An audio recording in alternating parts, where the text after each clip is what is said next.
Experimental design involves setting out a clear plan for data collection and analysis so that your conclusions are objective and sound.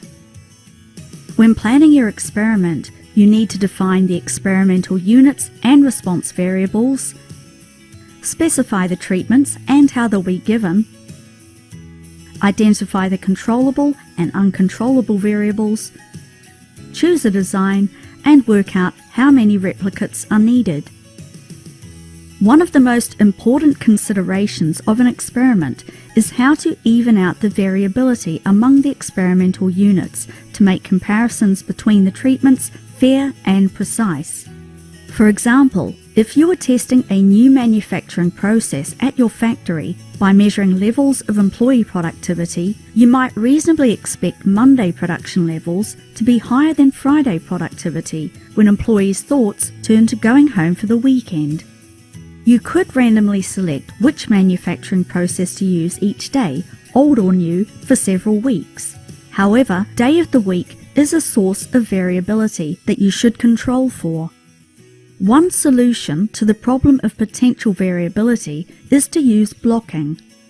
Blocking involves putting your experimental units into groups based on something they have in common, so that units within the groups are as alike as possible.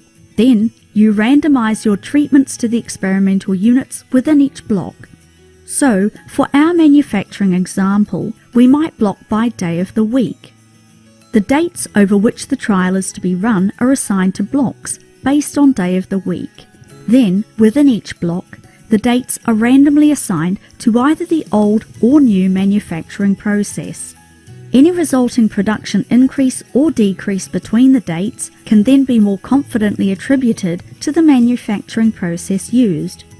Let's explore the concept of blocking using an example. A randomized complete block design is a commonly used experimental design in which the experimental units are grouped into homogeneous blocks. Each block has the same number of experimental units, usually one for each treatment. Within each block, the treatments are randomly allocated to the experimental units so that each treatment occurs in each block the same number of times. An experiment is being devised to investigate the effects of different flower foods on the longevity of flowers, that is, how many days flowers last in full bloom before wilting. The experimental units are 24 plant trays, each containing either purple or yellow flowers. One of 3 treatments is to be applied to each plant tray: a control, which is plain water, a commercial flower food, or a new and untested flower food. The plant trays will be stored in 4 separate glass houses, 6 plant trays per glass house. Using Genstat, we can create the design as follows. From the menu, select Stats, Design, generate a standard design. To produce a randomized complete block design with our 2 treatment factors, flower food and flower type, I've selected two-way design in randomized blocks from the drop-down list here. I've used the 4 glass houses as our blocking structure, as we can't guarantee the glasshouse conditions are perfectly uniform. There may be variability due to light and shade or temperature. The plant trays are our experimental units. The different flower foods and the control make up the 3 levels of treatment factor 1. Lastly, the purple and yellow flower types make up the 2 levels of treatment factor 2. This gives us our number of experimental units, which are 24 plant trays, and we'll let Genstat randomize the design for us. I've selected the Display Design in a Spreadsheet checkbox so that Genstat will produce a spreadsheet of the design. The randomization seed field allows you to specify a seed used to randomize the design. Genstat automatically changes the seed every time a design is produced. However, you can supply your own seed if you want, and keeping the same seed will generate an identical design. If you're following along in Genstat and want to produce an identical design to the video, set the randomization seed to the same number shown here. I'll click Run, And here's our spreadsheet and output. The output shows a basic schematic of the design. The blocking structure, glasshouse, is shown across the top, with the plant trays on the left. The treatment factors are shown as groups of 2 numbers, and this description tells you what order they are in. Flower food is the first number, and flower type is the second number. Looking down the first column, this reads, in glasshouse 1, position the first plant tray. Apply flower food 1 to flower type 2.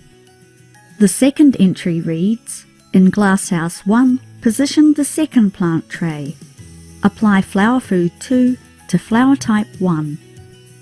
Underneath the design schematic is a skeleton analysis of variance table giving the degrees of freedom of the treatment factors and the structure of the strata in the design. The treatment effects are estimated in the glasshouse dot plant tray stratum, which represents the variation within the glasshouses. The glasshouse stratum represents the variation between glasshouses. The spreadsheet presents the design instructions in a similar way, but you can edit the labels if you want to make them more meaningful.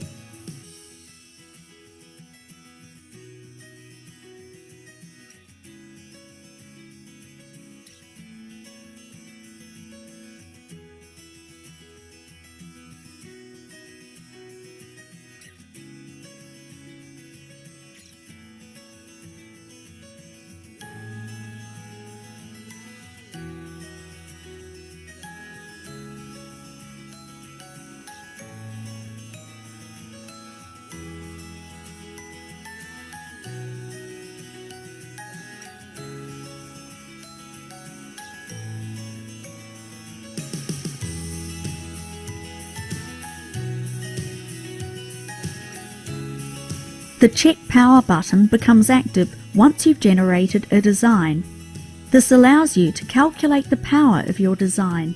That is, for a given level of response between 2 treatment means and a given significance level, Genstat will calculate the probability of detecting this response. To calculate the power, Genstat needs to know which treatment term you want to calculate the power for and the size of the difference you want to detect. Let's say we want to detect differences as small as 2 days in the mean number of days flowers last between the different flower food by flower type treatment combinations. You also need to indicate how large you expect the residual mean square to be for the stratum that contains the selected treatment term, in our example, the glasshouse dot plant tray stratum. Let's assume this is 0.5, however in practice, this should be obtained from an earlier analysis of similar data. The other options allow you to set the significance level and the type of test, calculate the power of a specified contrast between means, and control the printed output. You can find out more about these options in the help.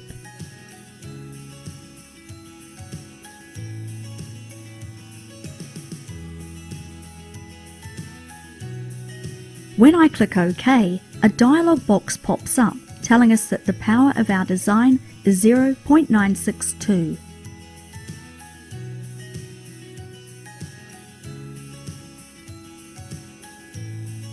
The Replications Required button allows you to calculate the number of replicates required for a design to detect a given level of response between 2 treatment means at a specified power and significance level.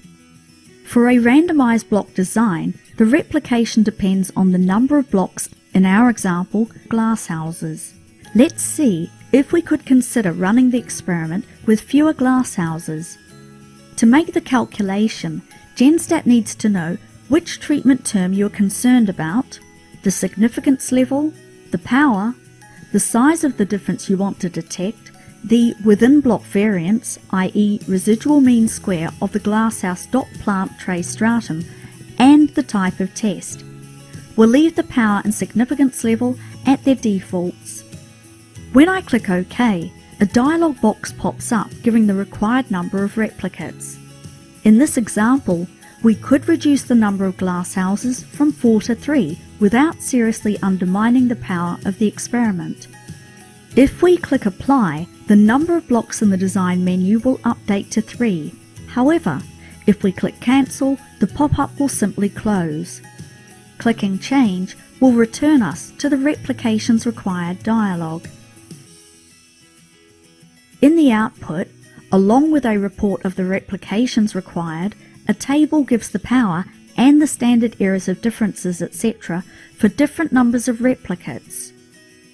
Notice that from this table, we can also see that the power of our current design with 4 glass houses is 0.962. Let's now explore a different type of design. A field trial is being set up to investigate the effects of applying 4 different levels of nitrogen fertilizer to 3 varieties of oats. Due to practical reasons, the oat varieties can only be sown over large areas of land. However, the fertilizer can be applied to smaller plots. A split plot seems to be a suitable design. The field is first partitioned into 6 blocks. The blocks are then split into 3 whole plots. The 3 oat varieties will be sown over the large whole plots. The whole plots are further split into 4 subplots. The 4 nitrogen levels will be applied to the smaller subplots. Here's how we generate this split plot design.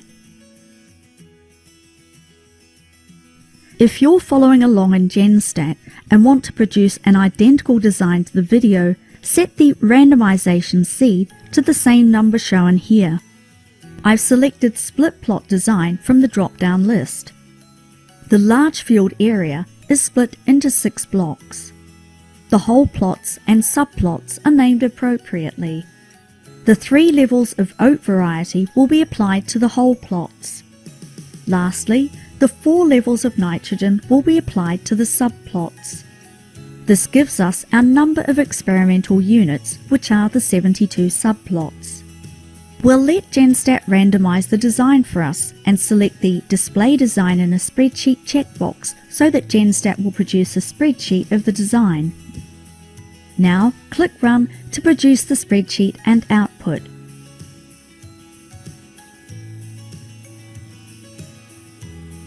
The output shows a basic schematic of the design.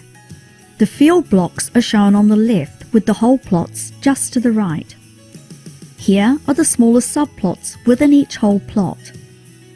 The treatment factors are shown as groups of 2 numbers, and this description tells you what order they are in. Oat variety is the first number, and nitrogen level is the second number. Looking across the first row, this reads, in block 1, whole plot 1, sow oat variety 3 across the whole plot. In subplot 1, apply nitrogen level 1. In subplot 2, apply nitrogen level 2. In subplot 3, apply nitrogen level 3, and subplot 4, apply nitrogen level 4. In whole plot 2, you're instructed to sow oat variety 1 across the whole plot. Then, in subplot 1, apply nitrogen level 4, subplot 2, nitrogen level 3, subplot 3, nitrogen level 2, and subplot 4, nitrogen level 1. Again, the spreadsheet presents the design instructions in a similar way. If you want to learn more about the design of experiments using real-world examples, we recommend this book. You can also read through Chapter 6 of A Guide to ANOVA and Design in Genstat, which is available from the Help menu.